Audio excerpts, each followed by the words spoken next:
Bona nit. Continua l'escalada dels preus a Catalunya, especialment en els articles de primera necessitat.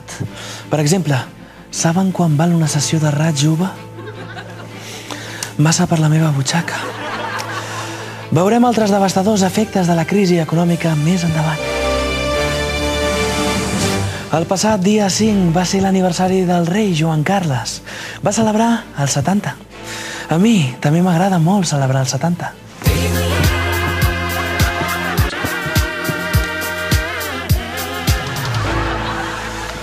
Ja sabíem que el dia 6 els reis porten regals, però el dia 5 li porten regals al rei. A ver qué me ha regalado el rey de Bélgica. Otro par de calcetines. Madre mía, es que la gente ya no sabe qué regalarme para mi aniversario. Siempre calcetines y yates, calcetines y yates. Ya no sé de dónde ponerlos. ¿Por qué no te callas? No. Les 4 gotes que han anat caient aquests dies sembla que no arreglen el problema de la sequera que pateix el país. I això que jo he suprimit un dels 2 banys d'escuma diaris.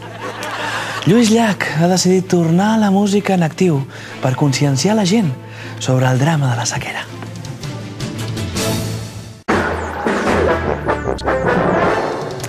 Com dèiem abans, els preus han pujat molt amb el canvi d'any.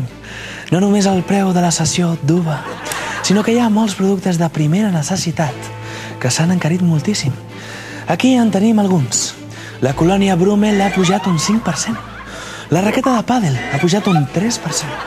Els cogombres un 2,5%. Però no els cogombres de menjar, els de posar els ulls. Per entendre millor els canvis econòmics que pateix el país...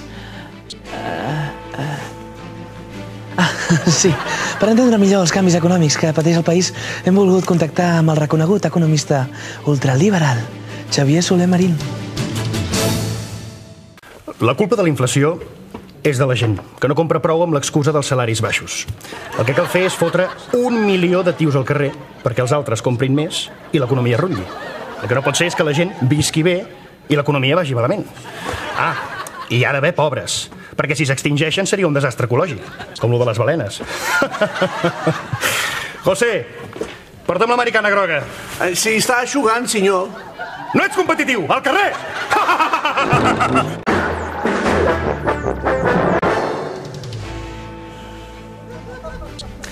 Perdó, m'havia quedat en blanc, ni mai millor dit. El Rally Lisboa-Dakar s'ha suspès.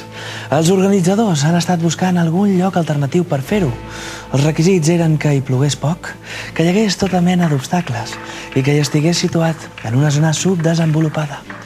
Finalment, s'han decidit pel tram Vilanova-Sants de la xarxa de rodalies de Renfe. El circuit és molt perillós. Esperem que no els hi passi res als pilots.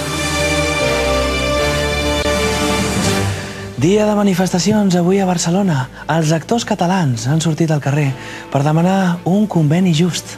Jo vaig fer d'actor una vegada. A l'obra de final de curs a l'escola feia d'arbre 3. I quan feia vent em movia així.